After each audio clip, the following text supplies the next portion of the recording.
আশেপাশের দেশে অনেক কম, সুতরাং অনেক বেশি আমাদের বাড়াতে হবে। ধন্যবাদ আপনাকে।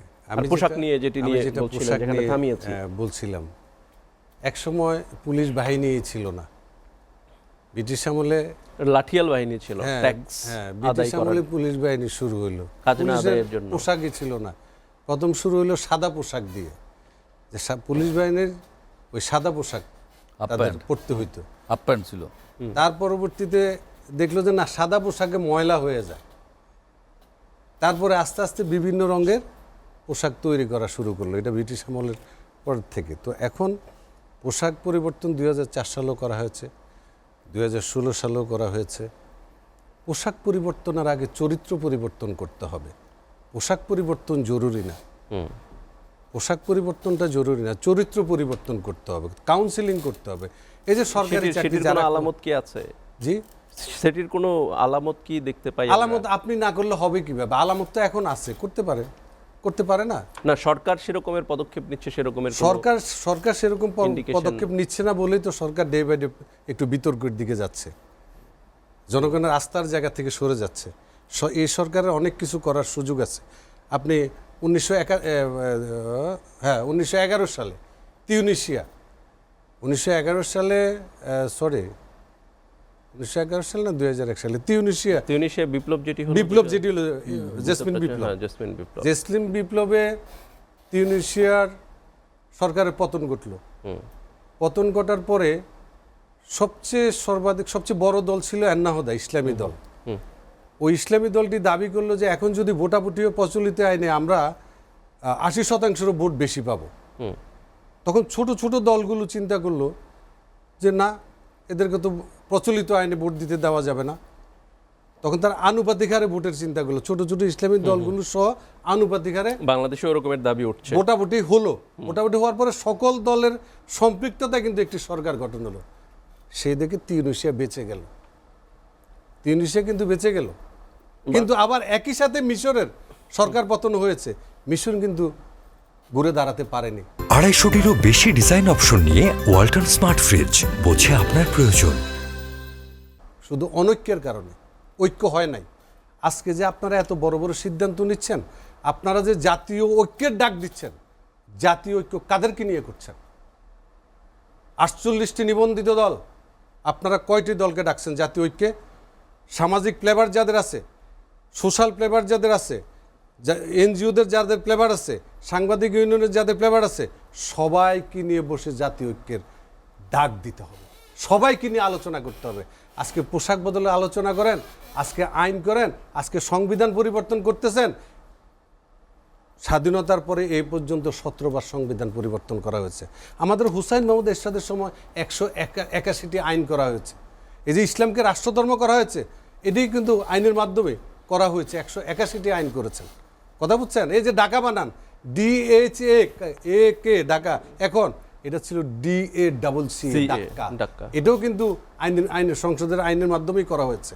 সুতরাং আপনি এখন সংবিধান পরিবর্তন, অনেকে বলে সংবিধান কবর দিয়ে দিবে, সংবিধান কবর দিয়ে দিবে। এই যে যেটা মাসুক ভাই বলেছেন, অভিজ্ঞতার বিষয় আছে, সংবিধান কবর দেওয়া যায় নাকি? সংবিধান আপনি সংশোধন বিয়োজন করতে পারেন দেশের প্রয়োজনে, জনগণের প্রয়োজনে, কিন্তু সংবিধান, একটি দেশের সংবিধান কবর দিয়ে দিবেন, এটা কেন বলেন আপনারা কারা সংবিধান কবর দেওয়ার? এই দেশের স্বাধীনতার সার্বভৌমত্বের মালিক আমরাও, এই দেশের স্বাধীনতার অংশীদার আমরা, সার্বভৌমত্বের অধিকার আমাদেরও আছে।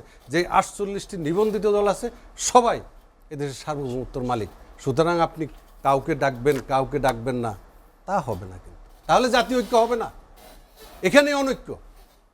এবং অন্তর্বর্তীকালীন সরকারের আমরা মনে করেছি যে তিনি সবাইকে নিয়ে কাজ করবেন,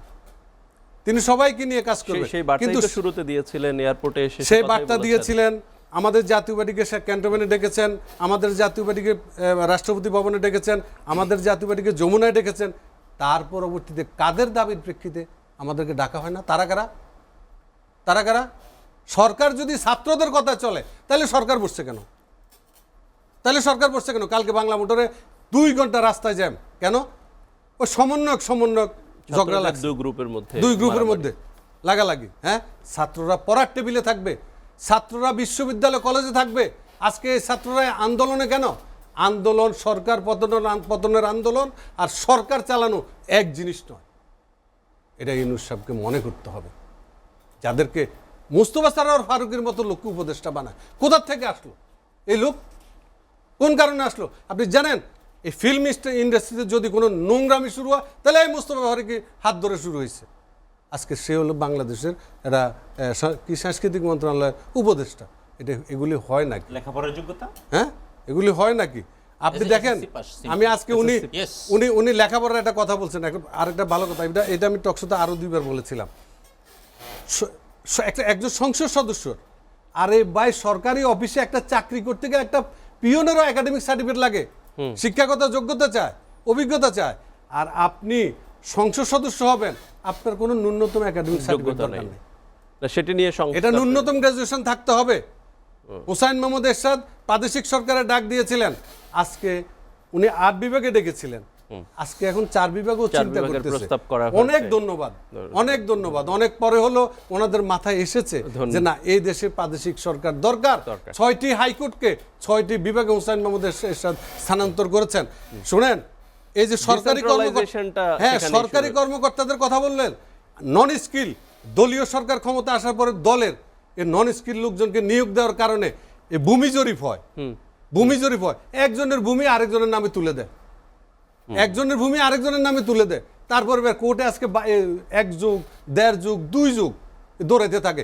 যে তুলে তার পানিশমেন্ট হওয়া উচিত। এই সরকারের তো ক্ষমতায় থাকার অভিলাষ নাই, সাধারণ মানুষ যতটুকু জানে। রাজনৈতিক তাহলে সরকার, যেটি সানোয়ার ভাই বলছিলেন, যে সরকারও এখানে একটা কৌশলগত অবস্থানে এসছে ভ্যাট আরোপের ক্ষেত্রে, ওই যা ধনী ব্যক্তিদের আসলে হাত দেয়নি, দিলে তাদের ক্ষমতায় থাকাটা আসলে অনিশ্চিত হয়ে যেত। এর আগে যদি একটু যুক্ত করেন সর্বোচ্চ 2 মিনিটে। এটা কিন্তু কৌশল না, এটাকে অপকৌশল বলে। অপকৌশল, কৌশল হচ্ছে পজিটিভ, পলিটিক্সে কৌশল চলে, হ্যাঁ, এটা অপকৌশল। যেটা উনি বলেছেন যে গ্রামের কত দরিদ্রদের উপরে এই ব্যাট চাপাবে, ধনীদের উপরে বা শহরের লোকজনের উপরে চাপাবে না, এটা অপকৌশল। আর এই সরকার আসার পরে আমি শেষ করতে পারি না তখন ওই তিউনিসিয়ার 154টি দল একসাথে 151 সদস্য স্বাক্ষর করার পরে কিন্তু তাদের এই সংস্কার হয়েছে। আমার সংস্কার উপরে সবচেয়ে মানে চোখটা কেন, কারণ আমাদের জাতীয় পার্টিকে এখন বর্তমান সরকার প্রধান বিরোধী দল বানায়, প্রধান বিরোধী দল মনে করে। আমাদেরকে কোথাও মিছিল মিটিং করার পারমিশন দেয় না। আমরা গত তো 1 জানুয়ারি আমাদের প্রতিষ্ঠা বার্ষিকী ছিল, ডিপ্লোমা ইঞ্জিনিয়ার্স আমরা অনুমোদন চাইলাম, অনুমতি দেয় নাই। তারপরে আমরা আমাদের পার্টির সামনে, অন্তর্বর্তীকালীন সরকারের প্রধান বিরোধী দল জাতীয় পার্টি, অন্তর্বর্তীকালীন সরকারের প্রধান বিরোধী দল জাতীয় পার্টি, এটা অন্তর্বর্তীকালীন সরকার মনে করে, কিন্তু আমরা মনে করি না। আমরা মনে করি সকল রাজনৈতিক দলকে অবশ্যই আমাদেরকে যে কয়েকবার ডাকছে আমরা সহযোগিতামূলক কথা বলছি এবং আমরা এখনো সহযোগিতা করতে চাই। সুতরাং আগামী নির্বাচন যদি সুষ্ঠু এবং নিরপেক্ষ সুন্দর করতে চায়, তাহলে সকল রাজনৈতিক দলের অংশগ্রহণ, যতগুলি নিবন্ধিত দল আছে, যদি এই দলের মধ্যে কেউ অপরাধ করে থাকে তাদের বিচার অবশ্যই জাতীয় পার্টি চায়। আমরা তাদের বিচার, সুষ্ঠু বিচার চাই আইনগতভাবে। ধন্যবাদ, ধন্যবাদ। 10 সেকেন্ড সময় চেয়েছেন। এবং আরেকটা আপনাকে বলি যে এই ট্রাম্প সাহেব প্রথমবার যখন ক্ষমতায় এসেছে 4টি নির্বাহী আদেশ করেছেন। 4টি নির্বাহী আদেশের মধ্যে তিনি বারাক ওবামারও 1টি নির্বাহী আদেশ বাতিল করেছে। ঠিক আছে, এইবারে কিন্তু 200টা নির্বাহী আদেশ করবে।